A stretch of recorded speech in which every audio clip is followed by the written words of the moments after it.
sequenciando, né, nosso estudo sobre identidade batista.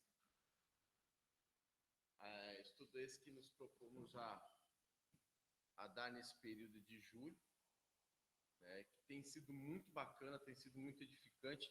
Por incrível que pareça, com 30 anos dentro da denominação, estou tendo a oportunidade de aprender coisas que, para mim, são consideradas novas, né? Mas está bem bacana. Eu gostaria de iniciar com oração. Vamos fechar os nossos olhos, agradecer a Deus por este momento, pedir que Ele nos direcione para o conhecimento da sua vontade. Senhor, obrigado, Pai, por essa oportunidade, Pai, que o Senhor preparou para nós. Senhor, obrigado porque o Senhor nos trouxe até aqui. O Senhor tem preparado, Pai querido, o nosso caminho a cada dia, a cada minuto, Senhor, para que cada vez mais possamos aprender e absorver mais da Tua palavra, Senhor. E acima de tudo, meu Pai querido, guardar em nossos corações e colocar em prática. Senhor, te pedimos que nos direcione, Senhor, no decorrer dessa aula, Pai, que aquele que estará falando essa manhã não fale daquilo que está em seu coração e da falha do seu ser, mas sim aquilo que o Senhor quer que ele fale, meu Pai. E, acima de tudo, fala aos nossos corações, meu Pai querido, porque precisamos muito ouvir a sua palavra. No nome santo de Jesus, amém. Então, como eu falei, a gente vai sequenciar a série de estudos sobre identidade batista. Ô, Morinha, você muda para mim, por favor? Morinha vai me ajudar. O bastãozinho de troca tá meio enrolado aí, mas é só dar um ok para ele está trocando. Então, o que nós fizemos até aqui, tá? Dia 13/7, tivemos uma abordagem histórica, né? Eu tive essa oportunidade de dar essa abordagem sobre quem são os batistas, o resumo histórico da nossa denominação. O pastor Eli, no dia 10, no domingo passado, iniciou a declaração doutrinária batista com a introdução, falando sobre as escrituras sagradas de Deus. Uma abordagem muito bacana, uma aula muito legal. E espero que a minha aula seja tão boa quanto a de domingo passado. Mas, enfim, hoje a gente vai continuar com a declaração doutrinária. E eu vou falar com os irmãos sobre o homem, o pecado e a salvação. Lembrando que, quando a gente fala o homem, a gente fala da humanidade, tá? Tudo que eu for me referir sobre o homem nessa aula, eu quero que os irmãos entendam que é um contexto geral. Homens, mulheres, crianças, a humanidade em si. Tá? É que a declaração doutrinária fala muito sobre a questão do homem, o homem, mas também querendo enfatizar o ser humano em si. A natureza, o ser humano em sua natureza, sua composição, ou seja, a criação de Deus. Tá? Então vamos iniciar a nossa aula. Então vou começar sobre o homem, sobre o ser humano. Tá? São aulas sobre a declaração doutrinária, ou seja, aquilo que a declaração doutrinária escreve para nós, dita para nós a cartilha, tal, o que está escrito, né, o que nós cremos, o que a doutrina batista crê em determinados aspectos e assuntos do nosso dia a dia, que sim tem a ver com aquilo que Deus quer para nós, ou seja, a doutrina de Deus para a nossa vida. Tá? Relembrando, né, aquilo que a gente já vem falado. Então, ô Morinha, vai ter um monte de tema aí, eu vou ficar te gritando toda hora aí, cara. Tá? Então, vamos falar sobre o homem, sobre, como eu havia falado, o aspecto humano, o ser humano, a natureza do ser humano, a criação divina, a criação de Deus, a perspectiva doutrinária de Deus para o homem, tá? Então, a declaração doutrinária, ela inicia da seguinte forma, falando sobre o homem. O homem é criado por Deus conforme a imagem e semelhança de Deus. E disso decorre o seu valor e dignidade. Isso está em Gênesis 1, versículo 26 a 31. Quando a gente fala em imagem e semelhança de Deus, é muito interessante, porque eu estava lendo a NVI e eu tenho uma Bíblia comentada de estudos da NVI, né? E eu linkei a questão dos decorrem o seu valor e dignidade, que está lá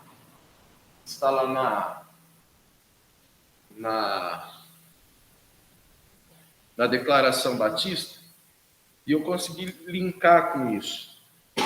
Da NVI fala assim, o homem, por ser criado à imagem e à semelhança de Deus, imagem e a semelhança de Deus, ou seja, a característica inicial do ser humano, tá? Por ser imagem e semelhança de Deus, o homem original, ele tem os aspectos que espelham o Pai, né? Em determinadas características, santidade, justiça, conhecimento. Isso, o homem original, o homem criado, a criação de Deus. Entendeu? Façamos o homem segundo a sua imagem e a sua semelhança. E devido a essa importância, tá? E esse espelhamento e essa característica que nos faz e que completa o ser humano, o homem original, aquilo que Deus criou como criação, como filho de Deus, tá? E realmente era aquilo que unia o ser humano a Deus, né? A declaração informa que salienta, né, sobre a questão da semelhança decorrer o valor e a dignidade. Tanto é que na NVI, lá na Bíblia de Estudos, eles falam, né, pelo fato de o ser humano ser imagem e semelhança de Deus, ele merece todo o respeito e consideração. Então você não pode, levando para a NVI, você não pode matar o ser humano e você também não pode amaldiçoá-lo, né? Não pode amaldiçoá-lo, isso daí, levando para o conceito da palavra. Ou seja, o meu semelhante é tão importante quanto eu. Porque, como diz o ditado, né? Todos somos filhos de Deus, não é? Então, vamos continuar sobre essa questão do homem. Eu acho bem interessante porque, levando em consideração esse texto de Gênesis, a gente acha que ele é muito simples. Ele é muito simples. E nós que temos uma pouca vivência, né, porque ainda temos muito ainda o que viver, nós achamos que sabemos tudo, né? Que o fato de nós lermos e interpretarmos a grosso modo, falar, tá tudo fácil. Mas não, existe uma certa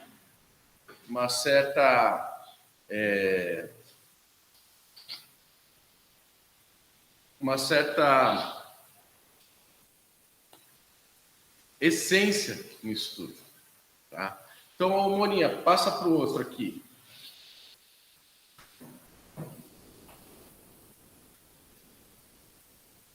Depois? Ah, tá.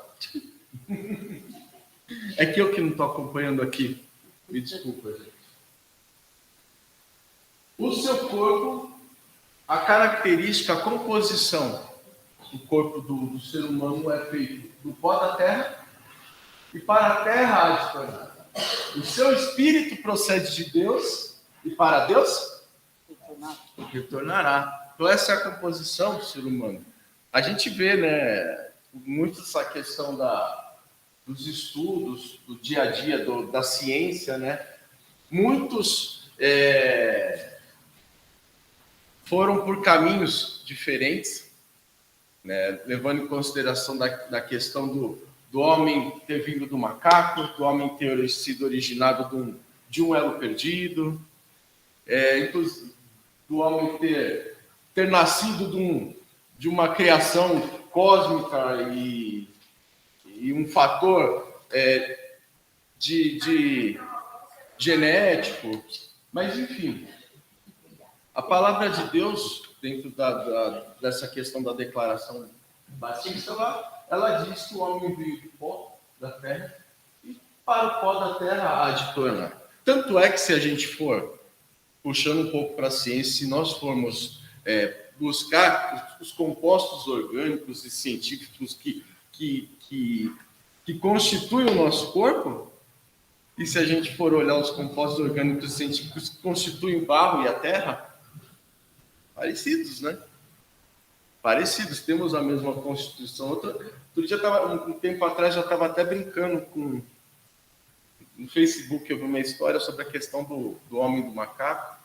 Aí falaram assim, mas você fala que o homem veio, você me critica pelo fato do homem ter falado que o homem veio do macaco. Não é mais complexo você falar que o homem veio do barro, do pó da terra? Mas, na verdade, a composição dos corpos, né? Tanto o homem quanto o macaco, eles têm essa mesma composição pelo fato da formação. Então, a Bíblia, ela é um composto de sabedoria de Deus para nós. Então, ela nos dá como uma bússola a certeza do nosso dia a dia, de onde nós viemos e para onde nós iremos. Olha só como é interessante isso daqui do Gênesis 2,7, que fala que seu corpo é feito do pó da terra e para a terra de tornar. Ou seja, que baseia-se em Gênesis 2,7 na declaração. E seu espírito procede de Deus, para Deus retornará. É uma bússola. Isso daí muitas vezes envolve muitos questionamentos que a humanidade costuma ter sobre de onde veio e para onde há de ir. Oi. A título de curiosidade, né? Não sei quantas pessoas já tiveram a oportunidade de ver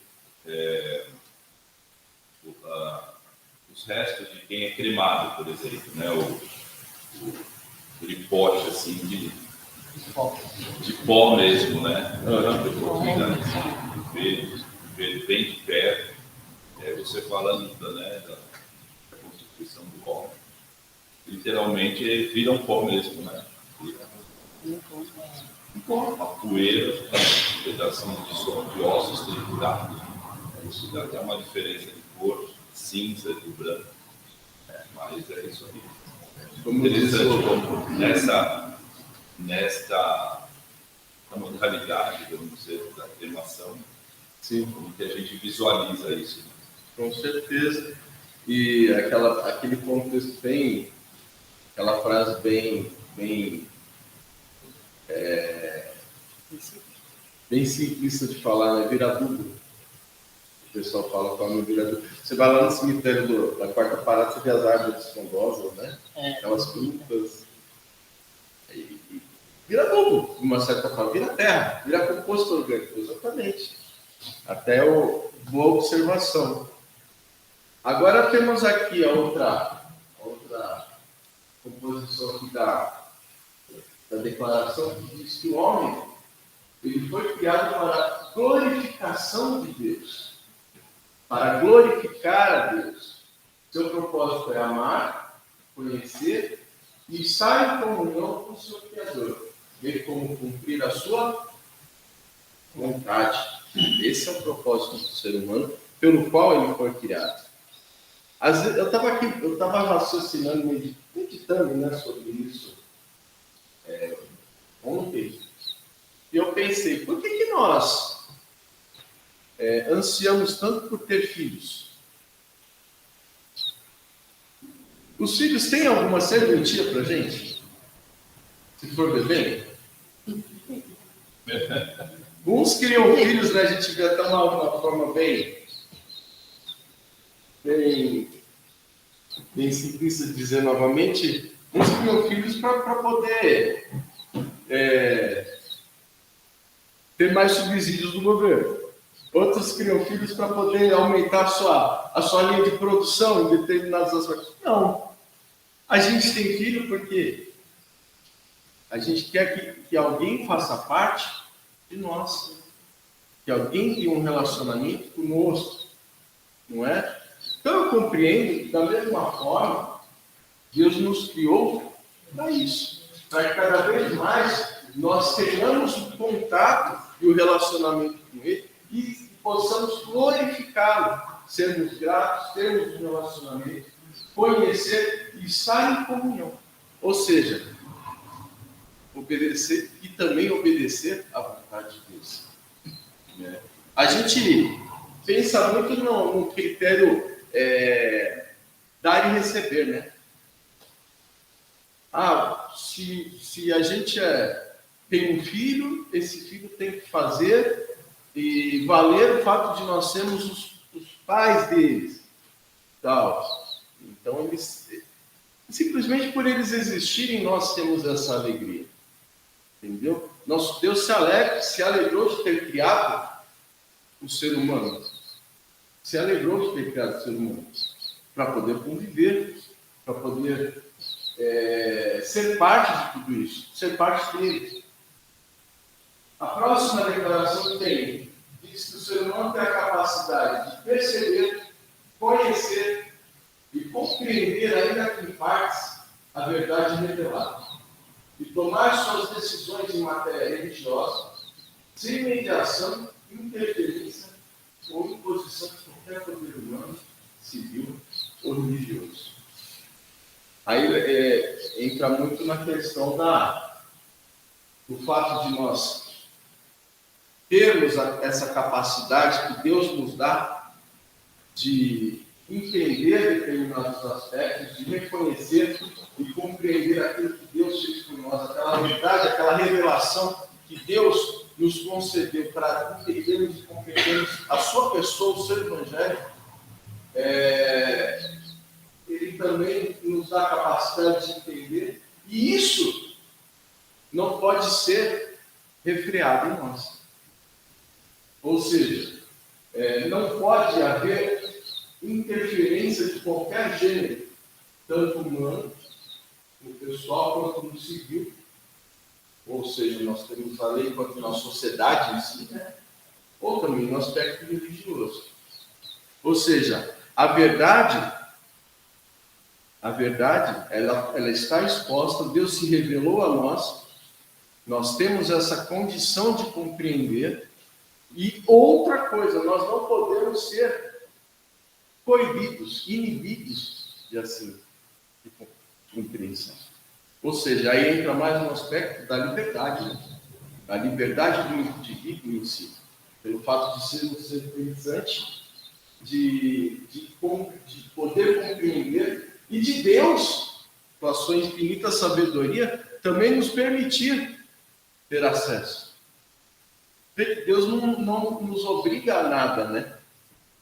Nosso Deus, assim, acho que a premissa que a gente percebe mais no nosso Deus é a questão dele nos deixar livres, né? Para assim definirmos e decidirmos as nossas questões de liberdade religiosa, embora ele se mostre progressivamente para nós e se revele a nós. Claro que, dependendo do que nós definimos, nós temos um fim, né? Sobre toda a situação. Fala, é bem interessante quando a gente fala declaração doutrinária, como ela conversa com os princípios batidos, né? Exato. Esse ponto fala da capacidade do homem de compreender e dessa não necessidade de mediação, de mediação, atuação, vai ao encontro do princípio 3, que fala que a igreja tem que se separar do Estado, ou seja, o Estado tem que ser laico, dos batistas. Sim. Vai ao encontro do 4, que fala da liberdade de convivência, com quem crê e quem não crê, e da responsabilidade individual, que é o 5, né? Então, o Estado laico é muito importante para que, primeiro, Deus se revele de ter liberdade religiosa ao ponto de Deus poder se revelar por meio da igreja, por meio das escrituras, por meio de Jesus, mas para que o homem também tenha a liberdade de escolher crer ou não crer. Então, é muito interessante como é tudo bem montado para que a declaração doutrinária converse com os princípios. Né? Então, é muito importante para a gente essa questão da separação da igreja e do Estado. Né? A gente não viver num Estado religioso que obriga uma religião, seja ela nossa ou qualquer outra. Sim. e a importância do ser humano poder escolher. Né? Você até trouxe na primeira aula, né? Aquela frase, né? fala que nós vamos ter os que não creem em nosso meio sempre, e tem que ser assim. Tem que ser assim. Tem que ter liberdade de cultuar a Deus, o nosso Deus, ou qualquer outro Deus, e aí Deus revela. Então, exatamente. Mas o mais interessante de tudo é interessante mesmo essa questão da liberdade, né, de consciência das pessoas, principalmente naquilo que tange o nosso respeito a isso, né? O respeitar as pessoas da nossa família, as pessoas da nossa convivência, né? Mas isso caminha junto com a nossa responsabilidade de evangelização, né? Porque se a gente olhar assim, pode parecer que essa questão sem mediação, interferência, imposição, é lógico que imposição não, mas interferir de certa forma nós interferimos, né? Respeitando a liberdade de cada um, mas cumprindo o nosso chamado à evangelização, né? Porque nós sabemos que a pessoa que ainda não nasceu de novo permanece nas trevas, né? Permanece ainda enganada, permanece ainda incapaz de reconhecer a graça do Senhor, né? Então eu acho que tem muito a ver com esse respeito, com esse não com um olhar pejorativo para outras pessoas de outras religiões, não com uma predisposição de julgamento, mas de amor, claro, né? Como a Bíblia nos ensina. Expressando o amor a Deus, uns aos outros e ao mundo. Porque nós amamos, nós evangelizamos e queremos que essas pessoas creiam em Jesus Cristo, né? Então, esse respeito, essa consciência que as pessoas têm essa capacidade não nos exime da nossa responsabilidade de evangelização. Sim. Eu acredito que seja da mesma forma. E evangelizar a todos, né? Sim. A todas as pessoas de todas as classes, de todas as raças, de todas as profissões, as pessoas do governo também, e todo mundo que precisa conhecer Jesus. Sim, com certeza. Porque o Deus não põe. A palavra de Deus não é imposta, mas ela tem que ser pregada. O amor de Deus tem que ser mostrado. Né? Como é que você, para o mundo que já está certo, como é que eles vão conhecer a Cristo se você não prega?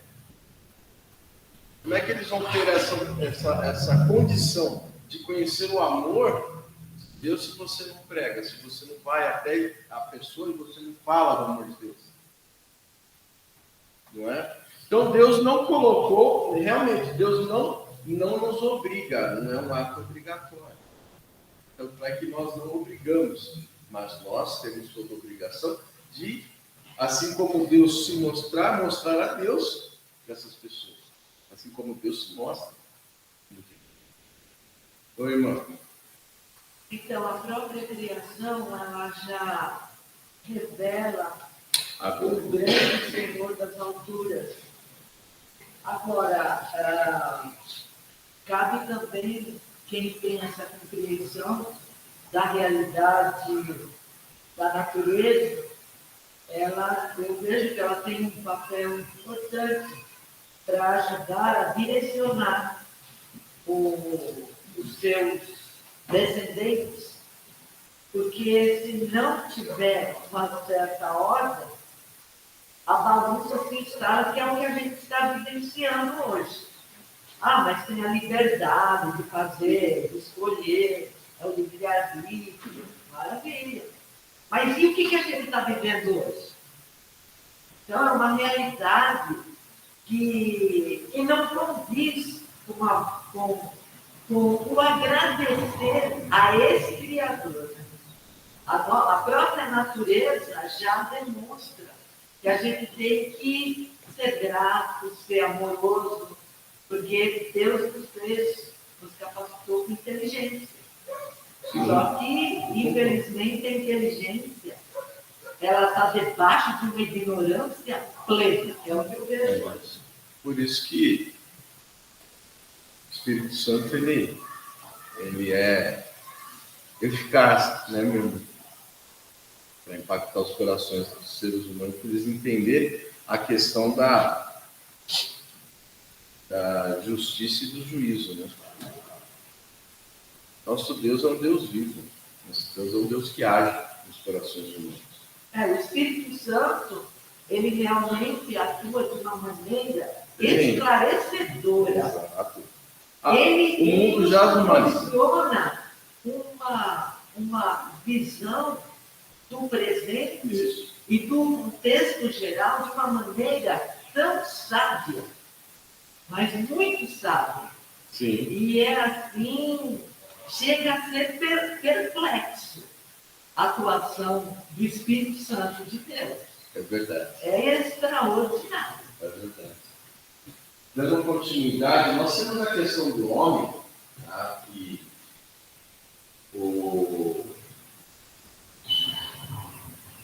nós estamos estudando aqui, e toda aquela originalidade do ser humano que Deus criou,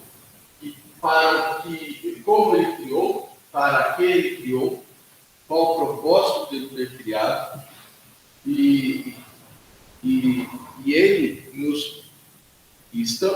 vimos aqui a capacidade que o ser humano tem. Porém, a gente está falando de Gênesis, no período de Gênesis 2, lá no início, nós estamos falando do homem original, né, do ser humano original, da criação original.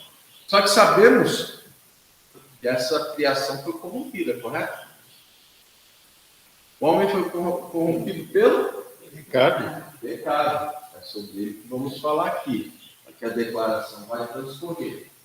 O que a declaração batista oferece? Sabemos que o homem não tinha perfeita comunhão com Deus. O homem foi criado à imagem e semelhança de Deus. Tinha todas as características que o ligavam a Deus. Só que por conta da sua desobediência, isso está lá em Gênesis 3. Se nós pegarmos Gênesis 3, tem toda a história da queda do homem. Ele comeu o fruto da árvore do conhecimento do bem e do mal. Satanás fez com que ele comesse.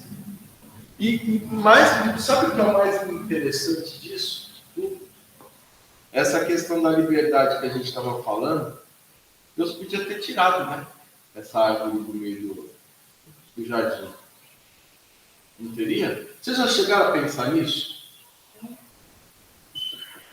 Mas Deus nos deu a oportunidade de escolha. Deus nos concedeu a questão do livre-arbítrio. Né? Só que as consequências vieram.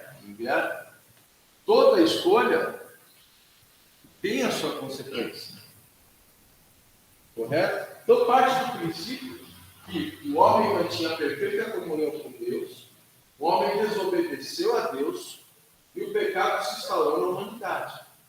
E o homem foi corrompido pelo pecado. E esse pecado, tá? Ele passa de geração em geração. Toda a humanidade foi corrompida. E essa é a nossa crença. Todos somos pecadores, por natureza, e inclinados para a prática do mal. Então, não adianta você, por seu esforço e mérito, a gente fala, poxa, eu vou para o céu, né? Eu sou bonzinho, eu obedeço meu pai e minha mãe, eu dou a esmola, eu ajudo os pobres. Mas a gente sabe que isso daí, por mais que você faça, você tem aquilo que lá no início ocorreu, que faz com que você seja inclinado para a prática do mal. Faz com que você reflita o seu velho homem, o homem caído, né? A decadência do homem. Todo pecado é cometido contra Deus na sua pessoa, vontade dele. O mal é praticado pelo homem. O mal praticado pelo homem atinge o seu Próximo. Então, o pecado que você comete é contra Deus, contra a sua pessoa, a pessoa de Deus, contra aquilo que Deus crê por sua essência, tá? Por fazer parte dele, contra a sua vontade, aquilo que ele expressa, de acordo com aquilo que ele é, tá? E contra a lei de Deus, contra aquilo que ele proferiu para o seu povo, tá? Contra aquilo que proferiu para o seu povo. O mal praticado pelo homem também não respinga só nele, né? Não é só algo que contraria ele, que é algo que também nos faz o mal, que faz o mal ao nosso irmão, ao nosso próximo, né? Tanto é que a gente vê que o mundo está em perfeita harmonia, né? Perfeita paz. Né? A gente vê que a gente sai, os pássaros cantam, os cachorros latem, vêm e tá tudo certo. É que nem aquelas imagens daquela revistinha do Testemunho de Jeová, né? Que o homem tem um contato com o leão, com o... Não é?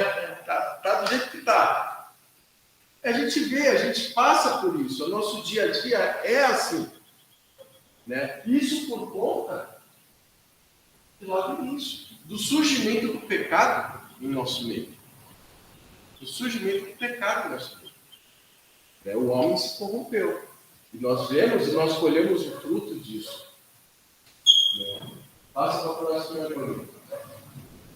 Como resultado do pecado, incredulidade e desobediência contra Deus, o homem está sujeito a morte e condenação eterna. O próprio fato do homem ter se separado de Deus, ter pecado, se separado de Deus, já o condenou, né? A morte e a condenação eterna. A morte eterna, no meu ver, nada mais é do que a separação total de Deus, que é a origem e o sentido da vida. É aquele que nos dá a vida. Né? E se, por conta do nosso pecado, por conta das nossas escolhas, está vendo como a questão da escolha, Deus nos dá liberdade de escolha, mas ao mesmo tempo o homem assinou sua própria sentença? O homem escolheu isso. Deus colocou a árvore no jardim e ele não poderia fazer o contrário. Por quê? Porque parte do princípio de que Deus quer nos dar a oportunidade de escolher.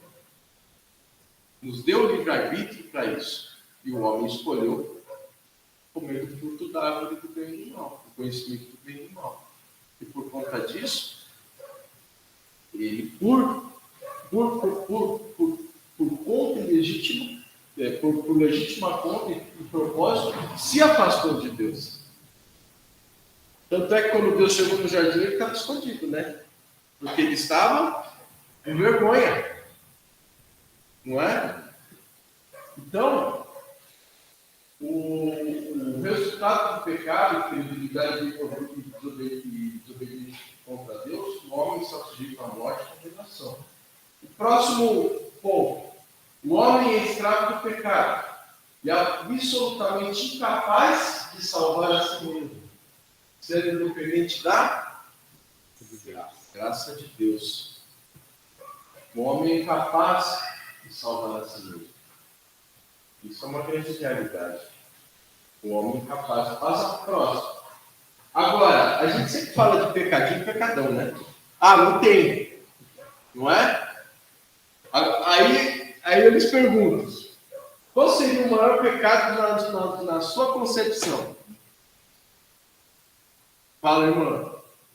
Então, essa história de pecadão, eu pelo menos entendi no primeiro livro de João, capítulo 5, que fala que há pecados que são para a morte. Esses não é nem para orar. E há pecados que não é para a morte, esses necessariamente a gente precisa orar. E aí eu fiquei assim, opa, não é bem assim como se fala por aí. Então, o maior pecado seria não crer na pessoa de Cristo, o Filho de Deus, como Salvador. Isso também está na declaração doutrinária. Isso é um pecado para a morte. É a mesma coisa quando o pessoal fala de blasfemar contra o Espírito Santo, né? É um pecado para a morte. Né? Então, assim, sim, não há pecadinho nem pecadão. Agora, concorda que não crer na pessoa do Filho de Deus já nos condena a morte?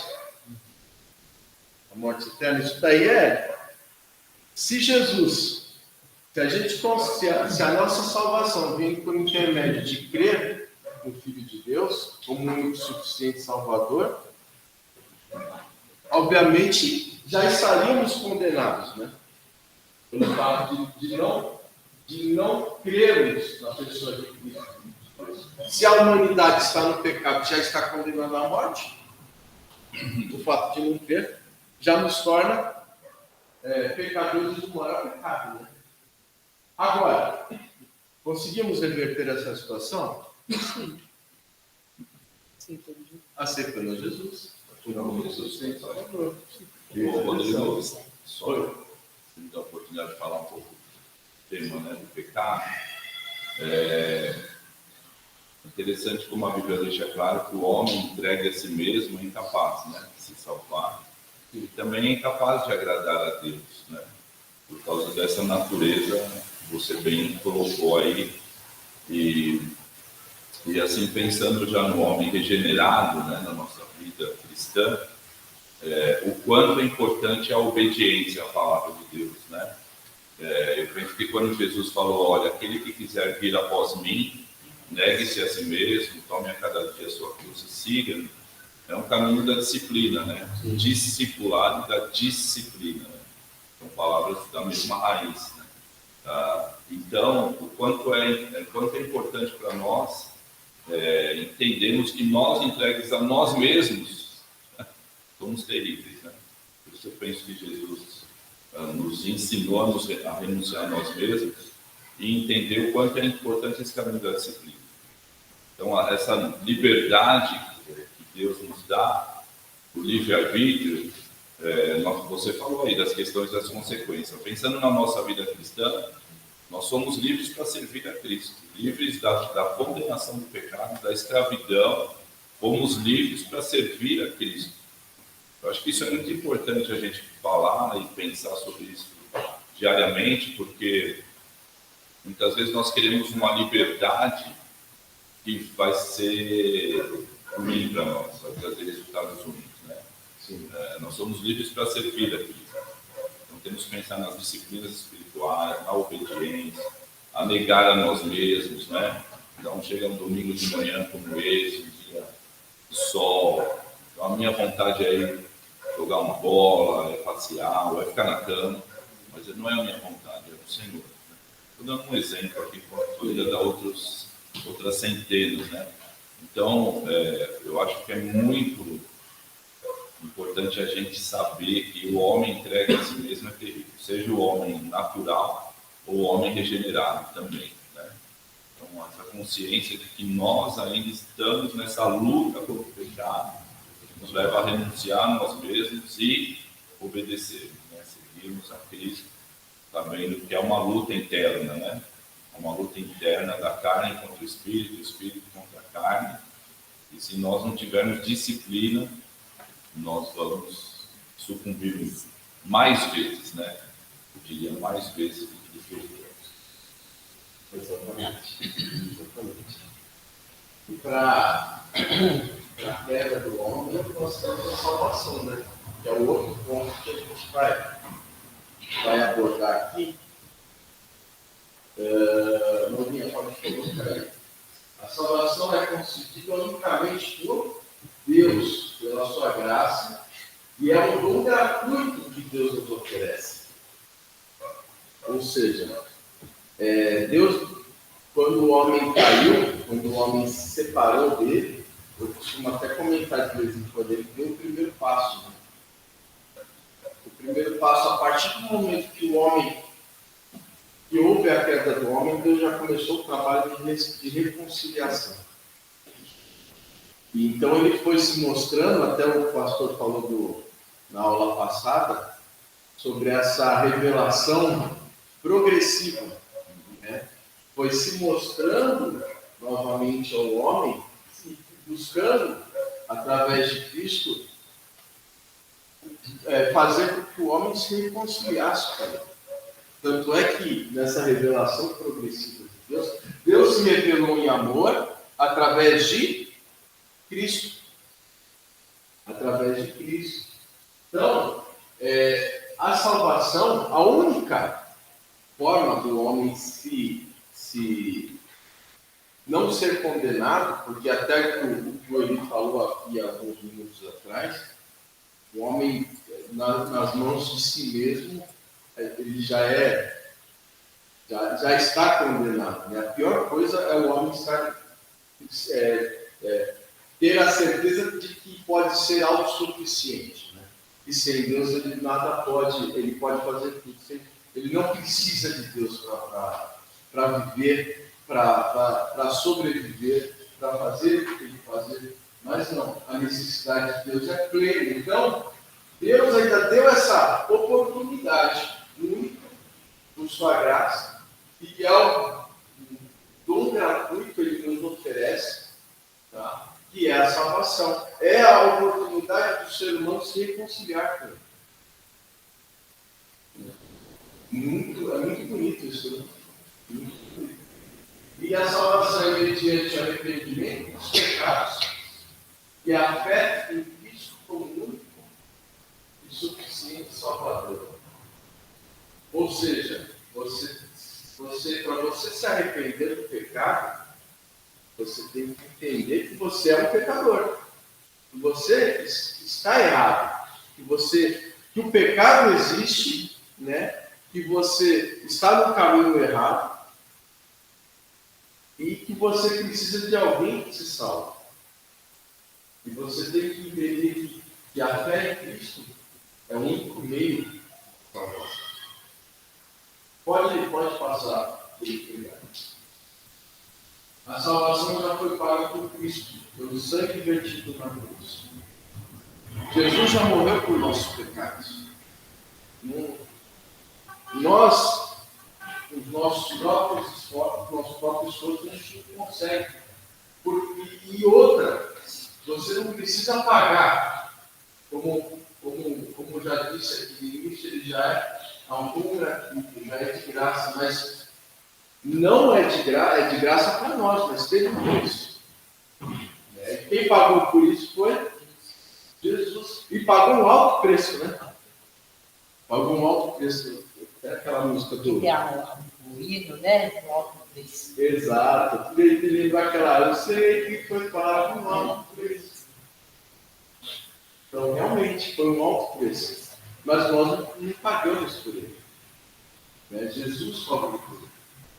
Uma coisa bem interessante aqui, ó. A salvação, ela é individual, mas abrange em sua totalidade. O que quer dizer isso?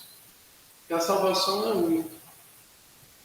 Se eu aceito a Cristo, eu sou salvo. Ela é individual.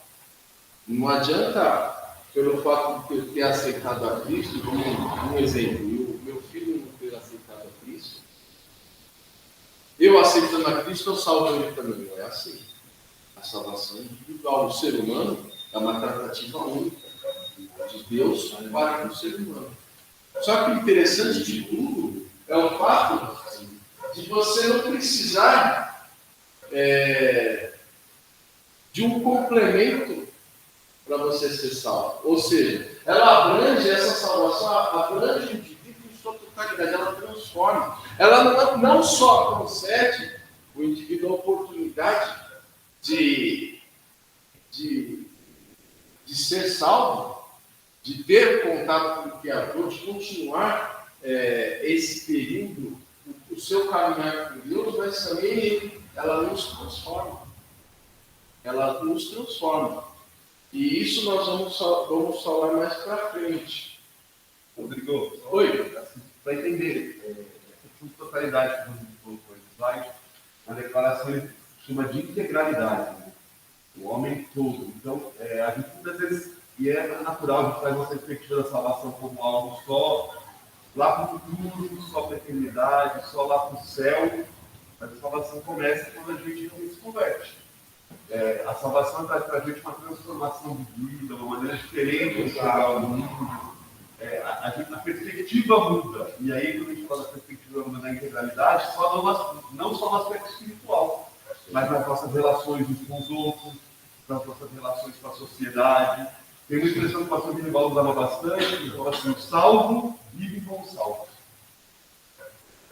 Ou seja, quem é salvo, a partir do momento em que se encontra com Jesus, passa a passar por um processo de transformação, que todas as suas relações são transformadas. Não é algo, embora seja algo individual, não é algo individual do eu tenho para mim e pronto, acabou. É algo que transborda e acaba impactando, não salvando meu filho, como o Rodrigo disse, mas impactando as minhas relações. Exato. Isso é importante a gente ter em mente. Porque, não nós, mas há pessoas que têm um olhar egoísta para a salvação. A salvação individual, então ela é minha, eu sou salvo, que se dane o resto do mundo. E não é assim.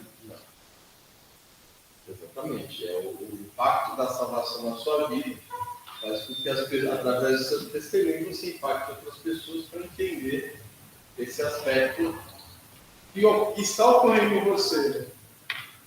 Exatamente. Que é a questão do testemunho, a questão de você mostrar a Cristo através da sua vida. A salvação, em sua totalidade, ela é compreendida através da seguinte estrutura. Ela começa com a regeneração, justificação, santificação e glorificação. Aí a gente vai falar um pouco sobre cada uma. Tá? Ô, Molinha, manda aí. Tá. Obrigado. Bom, inicia-se com a regeneração. A regeneração é a arte inicial da salvação. Deus faz nascer de novo o pecador perdido, fazendo uma nova criatura em Cristo. Ou seja, nós morremos para o mundo e nascemos para Cristo. Nós somos uma nova criatura, nós somos regenerados. É obra do Espírito Santo, tá? Como a gente falou, como eu falei antes, o Espírito Santo ele nos convence do pecado, da justiça e do juízo. Tá? E é uma obra dele em nossa vida, o ato de nós aceitarmos a Cristo e sermos salvos. O pecador recebe perdão, a justificação, tá? A adoção, vida eterna e o dom do Espírito Santo. Então,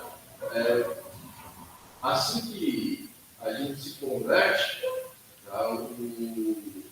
Nós nascemos de novo, nós somos regenerados, o Espírito Santo faz uma obra. Deus faz uma obra na nossa vida, o Espírito Santo faz uma obra na nossa vida, e nós somos batizados pelo Espírito Santo. Nós recebemos o dom do Espírito Santo. Então, assim, se a gente for fazer uma comparação com outras organizações religiosas, outras denominações, nós cremos que a partir do momento que nós somos convertidos, nos convertemos, nós já recebemos o Espírito Santo em nossa vida. Nós já somos batizados pelo Espírito Santo. Então, aqui somos batizados, temos o dom do Espírito Santo e o selo dele para a redenção. Ou seja, nós temos o selo de Deus em nossa vida, que é o selo da salvação. É o selo que nos remete como filhos de Deus. Tá? Somos libertos do pecado da morte eterna. Essa daí é a regeneração. É o início. Só que não para por aí, né? Deus é maravilhoso. Há duas condições para o pecador se regenerar. É aquilo que eu até comentei antes: arrependimento e fé. O arrependimento é a mudança radical do homem interior por força do pecado. E se volta para Deus. Ou seja, o homem é liberto do pecado, já não vive mais para o pecado, né? E ele não é mais escravo do pecado, né? Não anda mais nas correntes do príncipe da tempestade do ar, né? Como fala Efésios, né? Fala Efésios 4. Nós não andamos mais sobre o jugo. É 2, né? É 2, isso, Efésios 2. Mas sim, vivemos para Deus. Passamos a ter uma vida voltada para Deus. E essa questão do arrependimento é aquilo que eu falei. Então, eu comentei. Nós somos levados a entender que a forma que nós estamos vivendo é uma forma errada. A forma que nós estamos vivendo é uma forma errada. E que nós necessitamos de Cristo para nos salvar. Que nós precisamos de Deus. Nós temos essa necessidade de Deus. E nós, como seres humanos, tentando ser independentes, nós não temos como buscar com os nossos esforços, com a nossa própria força, conhecer a Deus, nos religar a Deus. Então a gente entende essa necessidade. E, da mesma forma que a gente entende essa necessidade, a gente compreende através da fé em Jesus, que é a única forma de termos contato com Deus é Jesus. Então, a regeneração, ela inicia dessa forma. O arrependimento pelo caminho que você andava, ou seja, eu estava no caminho errado, né, e preciso sair dele, e a fé em Cristo como a única forma de eu conseguir sair, de eu conseguir ser liberto. Só o arrependimento também, Rodrigo, é importante ressaltar que o arrependimento também tem a ver com a consciência do homem de que ele é pecador, né? De que ele merece o castigo de Deus, porque está debaixo da ira de Deus, né? Muito importante falar isso, porque recentemente eu estava evangelizando uma pessoa, e a pessoa, ela falando da sua experiência de vida, e realmente é uma pessoa muito admirável, né? Tem muitas qualidades, essa pessoa é um bom cidadão, cuida bem da sua família, é bem quisto pelos vizinhos, é bem sucedido profissionalmente, essa pessoa específica que eu estou falando, né? Então, muitas vezes, pessoas como essa, elas se veem sem a necessidade de arrependimento, né? Porque elas são pessoas, são bons cidadãos, como eu falei, etc. Então, como você falou, às vezes a pessoa se reconhecer no caminho errado, né? Ela não se reconhece por se considerar uma boa pessoa. Mas o arrependimento tem a ver com essa consciência daquilo que você falou aí, do pecado, do homem, da separação de Deus, né? Porque ela não pode salvar a si mesma, mesmo sendo uma pessoa admirável pela sociedade. A consciência de estar separado de Deus. Sim mesmo. Fala aí. O pastor falou muito interessante, algo que eu estou realmente pensando aqui durante a aula. A gente tem muito esse conceito de mal, a questão da amarrar bom no rabo gato, né? Aí eu não sou mal porque eu faço maldades. Assim, a gente tem conceito de maldade, essas ações. Né? Então, se eu sou uma pessoa boa, eu posso começar a achar que eu não tenho necessidade de Deus.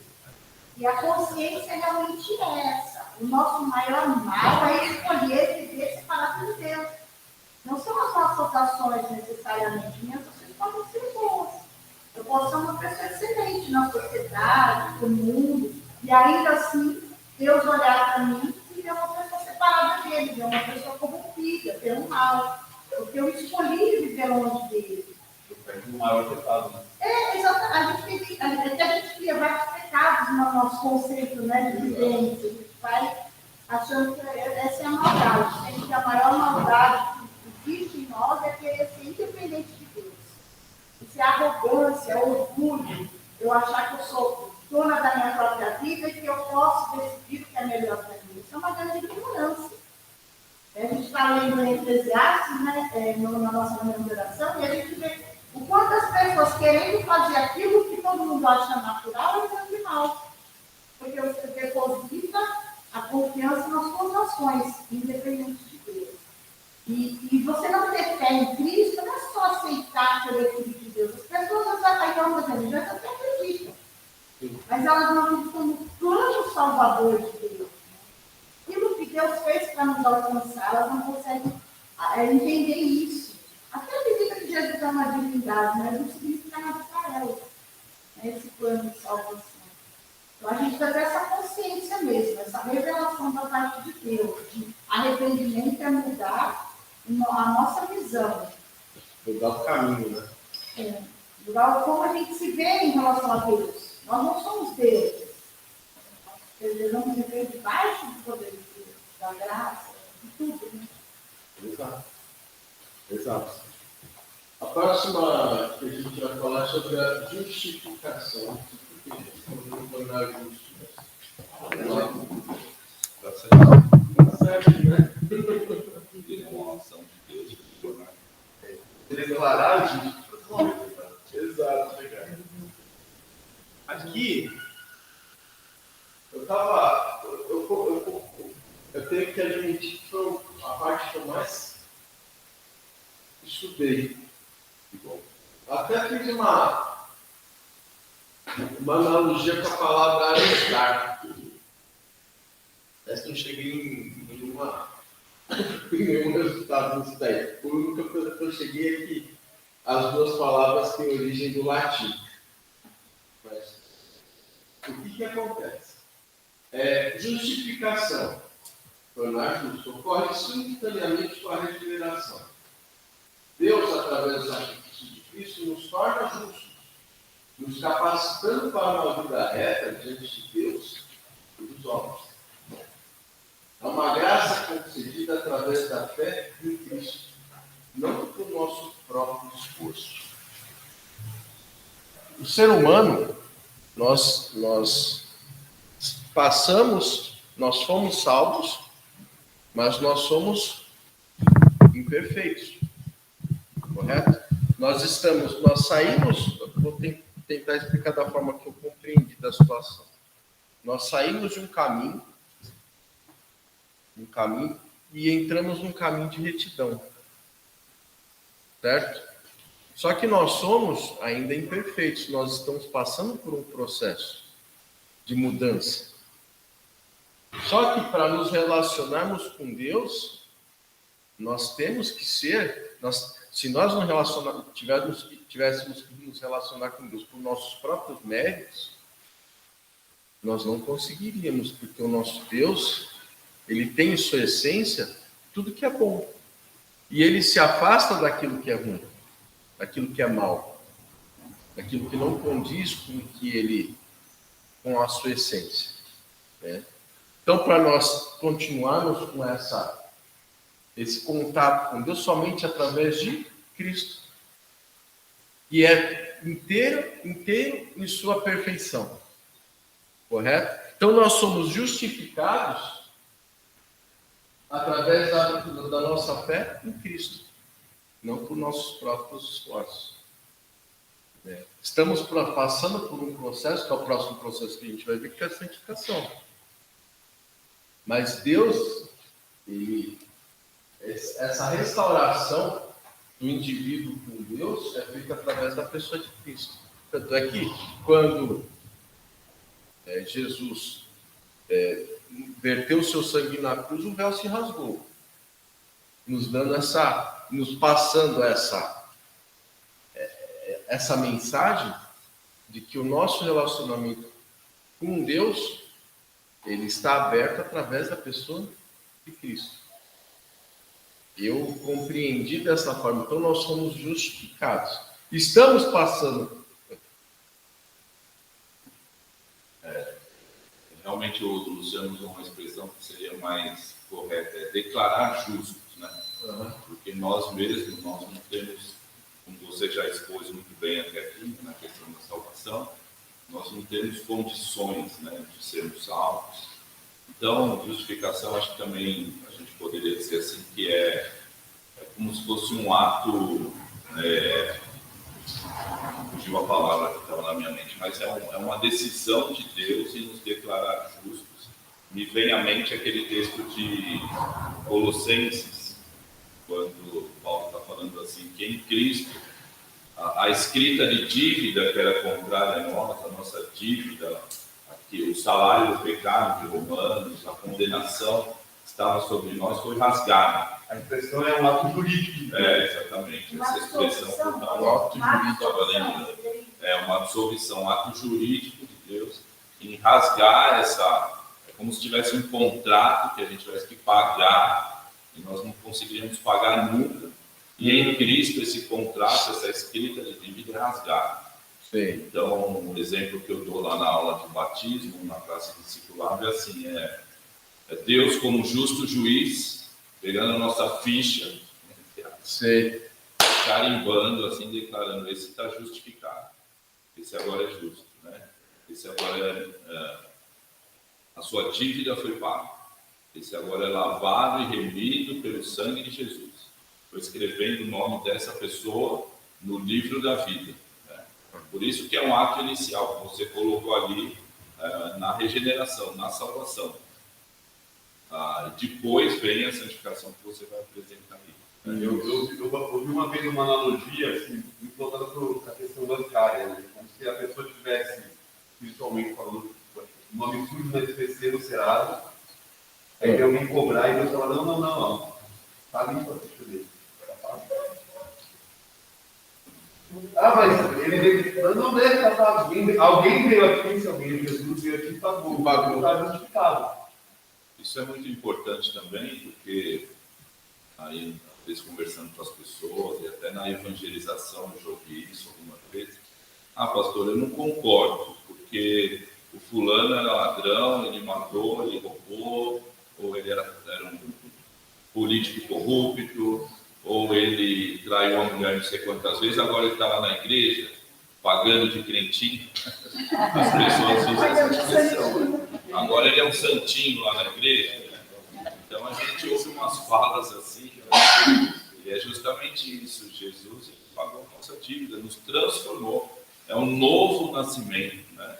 Então isso é muito importante a gente falar, essa aula é muito importante, porque o novo nascimento não é uma pessoa se tornar adepta a uma igreja, ela gostar da igreja batista, ela vem aqui, gosta do Rodrigo, gosta da Bruna, gosta do Gilmar, gosta do pastor, vou ficar aqui, vou me tornar um crente. Não é isso. É um milagre, essa regeneração é um milagre de Deus, né? Então é muito mais do que a pessoa ter uma simpatia por uma religião, no caso a nossa. Mas é um ato assim que só Deus pode fazer isso. Outra coisa que me vem à mente é lembrar que não é porque a gente é justificado que nós não pecamos, nós não tínhamos pecado, né? É mais ou menos que tem a intenção no ambiente de trabalho, falta justificada, não é uma falta justificada. Você faltou, mas havia você foi justificado por aquela falta, então você não vai ter descontado aquela falta dessa falta. Então, eu pequei. Não estou dizendo que eu não pequei, mas esse pecado, Jesus pagou o preço pelo justificado, está desjustificado por Jesus. Preço muito alto. Essa fala do pastor é tão importante a gente ter consciência, que isso muda a nossa consciência que nós temos de nós mesmos e dos outros. Gente, nós éramos, merecedores da morte. Então é muito triste, até você ouvir alguém falar isso, agora está lá na igreja como santinho. A pessoa não tem consciência do preço alto que Cristo pagou para que aquele que era um assassino hoje pudesse ser céu. É um preço muito alto. Eu escuto muito os outros falando assim para mim, agora você virou crente, né? Você era lá para vai, agora você virou crente. Eu vou ser, meu Deus, você que recorde de mim. Nós deveríamos ser os mais gratos de todos os aspectos que existem no mundo. A nossa deveria realmente ser a mais, que nós tivéssemos mais gratidão, porque a gente precisa reconhecer isso. A ajuda que a gente vê crentes para essas afirmações. A gente quer, às vezes, estabelecer padrões. Todos nós estávamos debaixo do pecado, merecedores do inferno. Não é porque a Jaque era da Vai-Vai, ou porque a outra era uma carola dentro da igreja. Isso é no geral, né? Todos nós merecíamos. O conceito é mais amplo do que isso. Exatamente. Foi preciso algo muito mais complexo para que hoje nós tivéssemos a oportunidade de termos a salvação. Né? Mas esse complexo não foi feito por nós, foi feito por Deus. Mas quando a gente entende Posso falar um milagre? a gente tem um olhar diferente do pecado do outro. Eu acho interessante como Paulo fala, como Paulo se intitula o pior dos pecadores. Era esse olhar que a gente tinha que ter pra gente. Se Deus me salvou, eu, Luciano, o pior dos pecadores, me justificou, pela graça dele, ele pode fazer com qualquer pessoa. Basta a pessoa se arrepender dos pecados, como a gente viu agora, e ter fé em Cristo. É isso aí. Vamos para a próxima, meu Deus. Santificação. Então, depois nós estamos passando por um processo de santificação. Processo que principia na regeneração e vai até quando? Até Deus quiser fazer chamado. Quando Deus quiser chamar,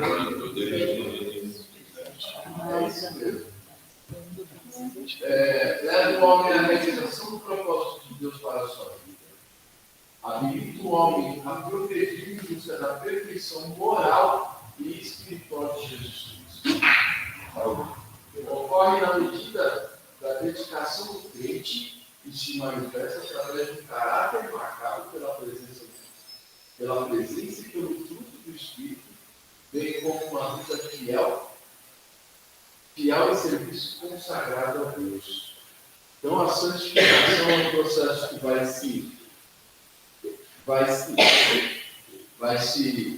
vai terminar com a glorificação, mas isso não será aqui. Quando Deus tiver chamado para falar.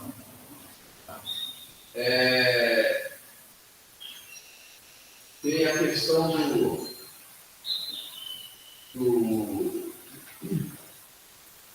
do homem estar cada vez mais no caminho de Cristo estar, e também tem a ver com a questão da progressão que ele tem, levando em consideração que Jesus é o seu alvo, ou seja, estamos sendo transformados para a estatura do varão perfeito, que é Jesus Cristo. Então, assim, o homem perfeito, que é o homem que reflete todas as características de Deus, é Cristo. E nós estamos sendo transformados para a estatura de Cristo. Ou seja, sim, somos pecadores, Deus nos salvou, nos regenerou, só que não vamos continuar da mesma forma que estamos. Estamos passando por um processo de transformação. E esse processo de transformação, ele é claro, ele não é algo que só fica para a gente, né? É aquilo que até foi comentado aqui. Ele externaliza, né? Ele externaliza através dos frutos que você gera na sua vida. Por exemplo, até ele cita aqui lá os frutos do Espírito, que eu coloquei em Gálatas 5, 22, 23, até ele falou na aula passada, né? Sobre os frutos do Espírito. E o interessante de tudo é que, assim, o crente, ele gera os frutos, ele externaliza os frutos, ele faz a doação, ele faz a obra, ele ama, não para conseguir algo de Deus. Ele simplesmente faz porque ele externaliza aquilo que Deus já fez na vida dele. E a gente vê muita questão dos espíritos, né? É o mais corriqueiro, os kardecistas, que eles falam que a fé e a salvação vem pelas obras. E eles até citam Tiago, né? Você tem que fazer a obra, porque sem obra não há salvação.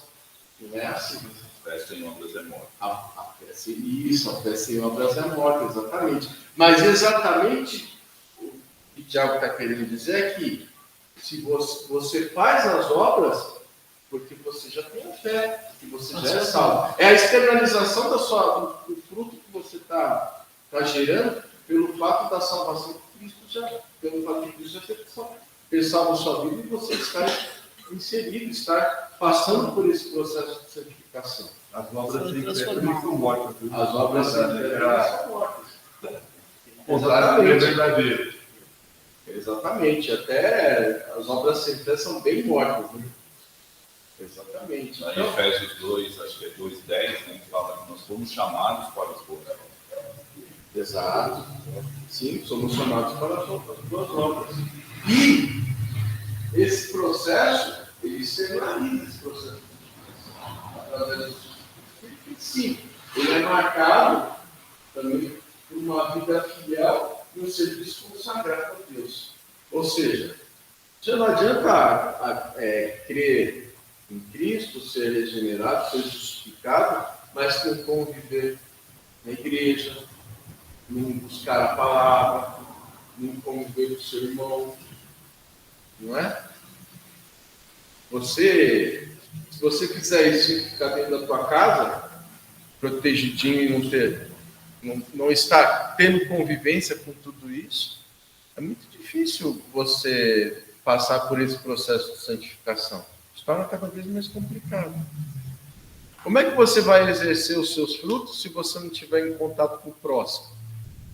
Como é que as pessoas vão ver a obra de Deus na sua vida, não fazer a obra para conseguir a Deus, mas sim aquilo que Deus fez na sua vida se externalizando, se você ficar dentro da tua casa, fazendo o que bem entende, né?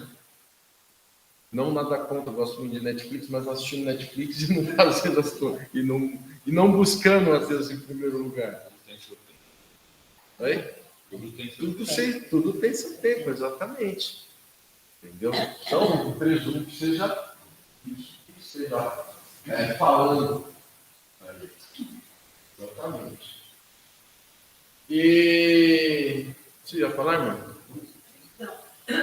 Jesus, na estrada da vida, ele praticou as obras para deixar registrado, né?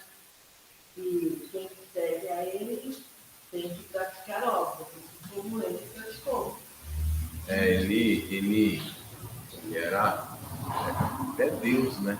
Ele é homem e é Deus. E ele deu esse exemplo pelo fato de sim, dele ser Deus, do que realmente um homem cada vez mais santificado e ligado a Deus deveria externalizar, né, as suas ações.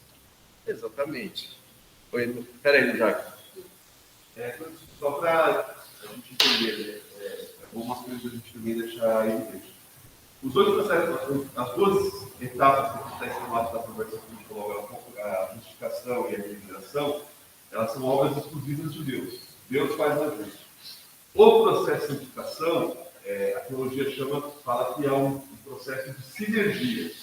Há aí o esforço humano e a atuação do Espírito Santo na vida da pessoa, para que a pessoa se transforme em imagem e semelhança de Cristo.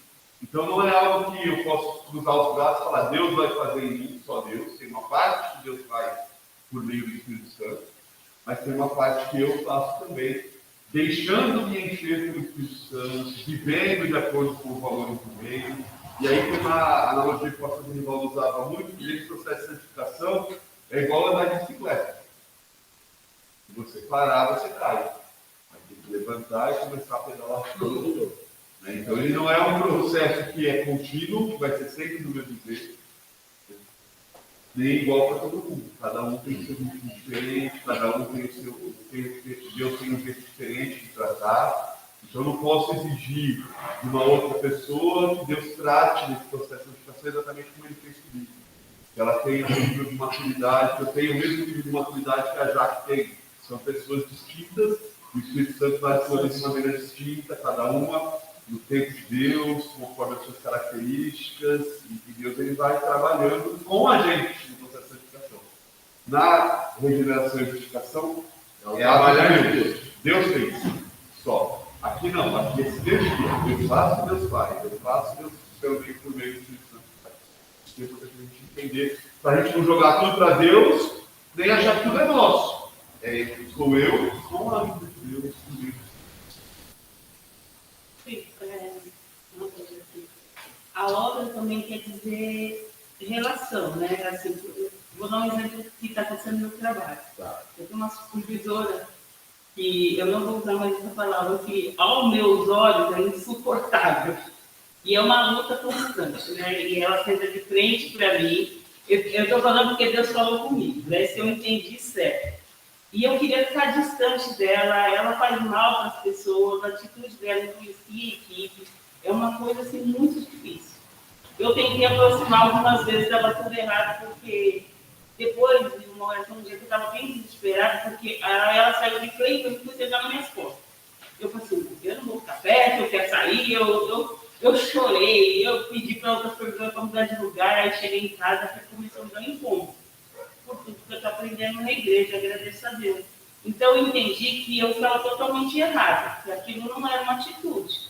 Assim, que eu não tinha que mudar de lugar e que eu tinha que entender essa menina de alguma forma. É difícil para mim, mas eu comecei a orar por ela, não falar para ela assumir na minha vida, como eu estava falando. E isso também é uma obra, né?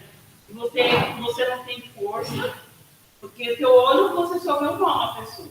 Mas Deus, pelo menos, colocou no meu coração assim, está tudo errado. Você não tem que se afastar dela. Talvez seja uma oportunidade de você falar com ela daquilo que você acredita. Porque muitas vezes ela zomba, às vezes aí ontem eu quero ficar em paz, hoje eu vou ouvir só louvor. Ela ficou lá, ouvindo louvor, porque ela acha que só o louvor já vai deixar o dia dela melhor, tudo. Eu falei assim, meu Deus, acho que agora seria uma oportunidade, né? De eu falar com ela, né? Dela procurar, né? Ler, também não só ouvir o louvor, mas ler a Bíblia. Assim, eu fui com um pouco de receio, porque eu também não tenho muito entendimento, mas eu fui pedindo a Deus para ficar mais amigável, entendeu? Me aproximar dela e não me afastar. Essa boa obra é isso também, é você praticar a obra pelo pé de Jesus. É sempre Deus que vai te tocar para que você não faça totalmente errado. A boa obra, já que no nosso conceito da questão que vem através da fé, ela é uma externalização do processo de mudança que dessa sinergia, inclusive, que o Lu falou, de santificação. Ou seja, o processo da mudança que Deus está fazendo na sua vida. Eu creio dessa forma. Entendeu? E sim, tudo isso que você está passando, que você... as suas atitudes e a sua forma de compreender isso que você está passando, sim, tenho certeza que é um processo dessa mudança que Deus está fazendo na sua vida. A gente fala de não se isolar, não. A gente de compreender. Eu tenho que me aproximar dela porque é o meu desafio. Deus está colocando para eu ter uma oportunidade de melhorar. É isso. É isso. Você defende o Evangelho mostrando a Cristo. Eu lembrei agora daquela oração de Jesus: não te peço que os tire do mundo, mas que os livre do mal. A gente não vai ser tirado das situações difíceis da vida para que a gente viva num céu verdadeiro, né? A gente vai viver em meio às tribulações da vida e mostrando essa transformação. Exato. Vivendo os valores do reino, mesmo no ambiente, como a gente fala, né? Já um amigo descansa nos braços do amigo. A gente vai vivendo os valores do reino dessa forma, e isso vai testificando Jesus. Exato. Às vezes as pessoas falam assim: como é que a Jaque, em meio a tudo isso, está vivendo assim? Eu trato ela mal, eu faço isso, eu faço aquilo, e ela está sempre assim, pagando mal com bem, orando por mim, me tratando bem, mesmo eu tratando-a mal. É uma coisa estranha, o Espírito Santo vai convencer. E você mostra a Cristo vivendo e pregando. É isso. Então, E o exemplo também, para até mostrar para a Jaque, no meu serviço também, né, tem esse exemplo de... tinha lá um trabalho que eu acabei fazendo tipo uma semana, e era uma coisa bem complicada, tudo, aí ficava uma menina do lado assim: pede para tirar, pede para tirar isso de você, ela tira, não sei o que, a supervisora, né? Aí eu ficava, não, vou fazer, e aquela dificuldade, né? Eu ali fazendo, aí ela olhou para mim: nossa, eu tenho que ser assim, né? Você, em meio a tudo isso, você não tá brigando nem comigo, nem com a supervisora. Aí eu falei: é algo que eu vou ter que fazer. Então, Deus, eu acho que mostra que você tem que ser transformado, e as pessoas veem essa transformação em você. E isso que a Jaque está mostrando, mostrar a diferença. Eu falei para Deus, Senhor, chorando, assim, eu, por mim, eu quero ficar longe dela. Só que o que eu estou aprendendo, só que me incomodou porque eu faço a escola bíblica, eu ouço a palavra, não é nada disso que Deus está falando. Assim, eu preciso, assim, eu sozinha não consigo. Eu falei, Deus, me ajuda. Como que eu vou fazer, né? Assim, aceitar, ser humilde, mesmo ela me tratando mal, mesmo eu vendo as atitudes dela, eu preciso. E ela me procura quando ela está com a maior dificuldade, ela procura a mim. E aí, você tem aquela rejeição, né? Mas eu falei assim, Senhor, me dá força, porque é agora, né? Eu preciso falar, escolher a palavra certa. E então a gente vê, pelo que eu entendi, que é sempre, não é a gente, é sempre Deus para falar, né? Porque é difícil. Pôr em prática é difícil. É, né? Não é fácil mesmo. Não é fácil. E indo para o final da nossa aula, nós temos aqui a etapa final, que é a etapa onde nós não teremos mais problemas, que é a glorificação, que é o estado final da salvação e permanente dos que são redimidos pelo sangue de Cristo. Isso daí acontecerá quando estivermos na glória, né? Estaremos com os nossos corpos transformados perto do nosso Pai, né? E na eternidade. Aí eu coloquei esse versículo aqui, Filipenses 3:21. Pelo poder que capacita a colocar todas as coisas debaixo do seu domínio, ele transformará os nossos corpos humilhados para serem semelhantes ao seu corpo glorioso. Aleluia. É o momento que seremos semelhantes a Cristo. Estamos no processo de santificação, de buscarmos a semelhança com Cristo. Mas a conclusão de estarmos 100% será na glória. Amém? Amém. Amém. Então, assim, eu não sei se poderia ter aproveitado mais alguns minutos para colocar mais um tema, mas eu achei por bem ter feito a aula dessa forma, porque eu achei que fosse perdurar um pouco mais, né? E teremos o restante do caminho, gente. Então, não vamos desanimar. E temos mais algumas aulas que vão completar esse ciclo da identidade batista. Obrigado. E temos a continuação, né? Tivemos a necessidade de dar uma reformulada, porque são temas muito importantes e a gente precisa esmiuçar um pouco mais. É necessário uma certa compreensão maior da parte da igreja, da nossa parte de poder passar para os irmãos. Então, tínhamos preparado um cronograma para terminar dia 31/7, porém, sentimos a necessidade de prorrogar. Eu creio também que será para mais um dia, mas somente a Deus cabe a enquadração da coisa. Só uma pergunta, domingo que vem sou eu. Você deixou a eleição para mim. É isso, então. Não, mas feliz. Isso que ele estendeu, viu? A declaração doutrinária é tranquilo. A declaração está tranquilo. Eleição, você pegou o Espírito Santo. Rodrigo, só uma coisa. Obrigado, viu, Rodrigo? Só uma coisa interessante.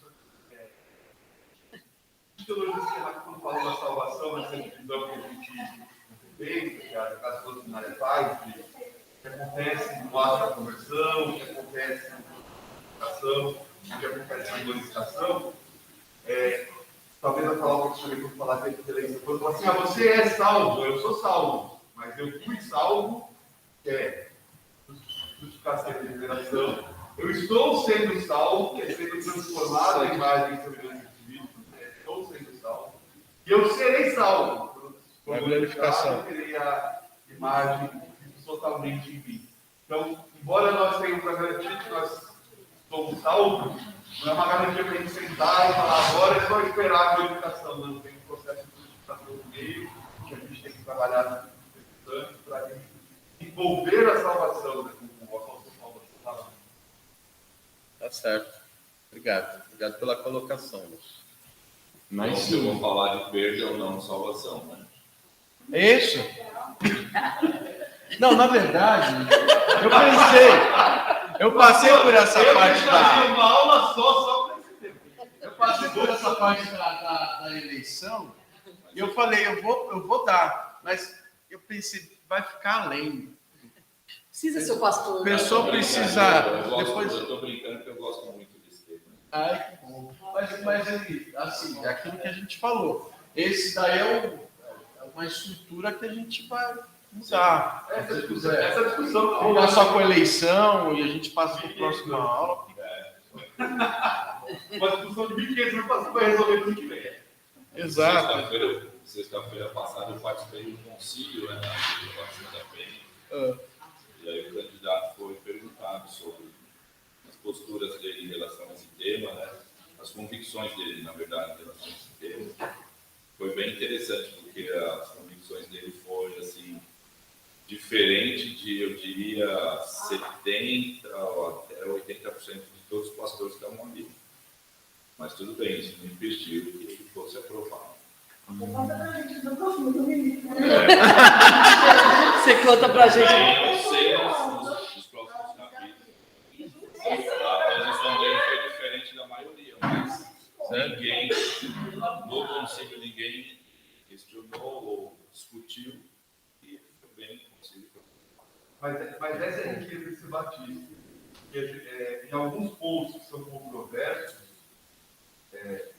teologicamente falando, que não se tem tal decisão, que a eleição é uma delas e a questão de escatologia é outra, os batistas não batem no martelo e falam, é assim. Isso tem essas possibilidades. Então a gente tem essa liberdade de, ao ler as escrituras, compreender. Isso é histórico, né, Lu? Isso é histórico. Creio assim. Isso sempre vai ser histórico. Isso é histórico. Isso é importante a gente entender. E outra denominação, se um candidato hoje, um pastor, pensasse diferente, ele não passaria no concílio e seria excluído da denominação, tá vendo? É porque tá... Mas se numa igreja presbiteriana ele fala que não é calvinista, por exemplo, ele não... Ah, então você não é presbiteriano, vai embora. Eu tenho uma dúvida, nas outras igrejas tem esse Acho que algumas denominações tem, né? Acho que a presbiteriana tem. O concílio foi o sangue de um candidato Sim. que fez a faculdade teológica. Mas nas outras igrejas... Outras igrejas têm, ela quer saber? Outras igrejas, além da Batista, a presbiteriana tem. Eu não sei se a metodista tem. A maioria das igrejas pentecostais o processo é diferente. Né? Sim. Mais uma imposição, mais uma... Porque às vezes uma decisão do próprio pastor, uma decisão da própria liderança. Às vezes a pessoa é convidada a se tornar pastor. Porque assim, às vezes tem mulheres, tem... Falam 2, 3 vezes, daqui a pouco já virou pastor. Tem uma amiga que do nada ela virou pastor. Do nada ela me avisou. Muitas Do igrejas nada não ela me avisou. tem assim a necessidade. A igreja não impõe a necessidade de estudo teológico e menos de concílio, esse processo. Ela era uma igreja, daqui a pouco abriu uma garagem, Ela uma igreja e ela virou pastor. ela é consagrada pela liderança.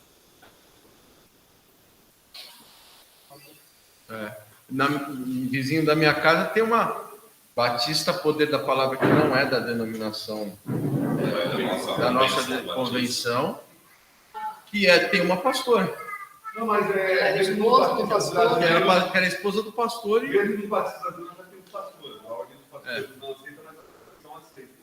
Então nós temos pastoras também, dos batistas brasileiros. A ordem de São Paulo não aceita algumas ordens, Já aceita, verdade. mas alguns estados já aceitam. Não por ela ser mulher, mas porque assim, ficava incomodada. Do nada, assim, eu já estava pregando. É aquilo que até ele falou, algumas denominações têm determinadas definições. Isso é uma questão de costume nosso, porque tem que lá está errado, está certo. Sim. Mas eu acho que assim, eu como batista entendo que é importante esse nosso processo. Primeiro, para você ter, para ser candidato, né, a pastora, tem a convicção de que é o chamado, de que é a vocação, e Então é importante esse processo de estudar teologia, de passar pelo concílio, é muito importante. É importante para a igreja ser segura de estar chamando para o ministério alguém que realmente está preparado para o ministério. E aí, analisando também pessoas não crentes, tá?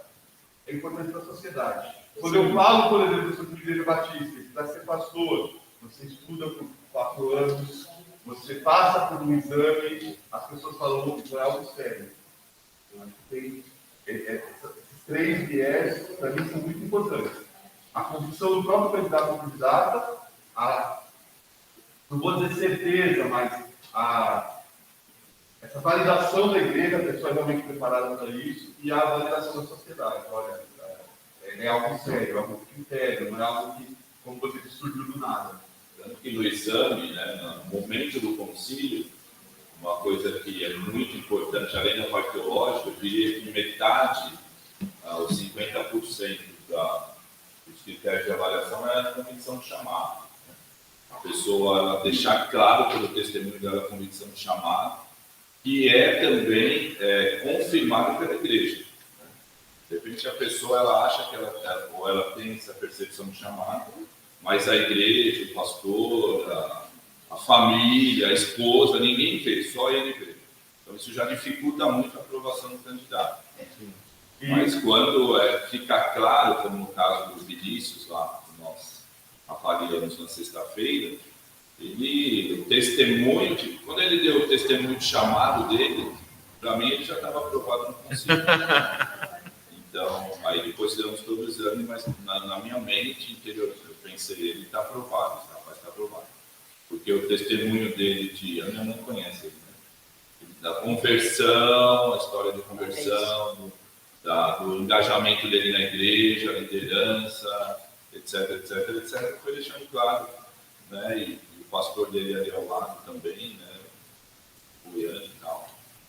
Então isso é muito importante, a consciência de chamado. E a preparo teológico. E quando a pessoa tem esse chamado, ela vai se preparar. Sim. Ela vai se preparar, ela vai perceber e Deus vai mostrar para ela que ela tem que se preparar. E concílio pode ser aberto para o pessoal? Então, boa pergunta. Está tendo uma discussão aqui com sentido, né, uma avaliação aqui na nossa subseção aqui da Zona Leste, o quanto é saudável esse concílio ser aberto ou não. Né? Então, por exemplo, esse concílio de sexta-feira já foi um concílio bem mais restrito. Só participou, além dos pastores, a esposa, o pai e alguns candidatos, como Daniel X, que ainda não é pastor, estava lá presente. O importante é os futuros candidatos observarem como acontece o concílio, sabe, da segurança. Então, agora a tendência é que seja mais fechado o concílio. Porque às vezes as pessoas não entendem bem o processo, né?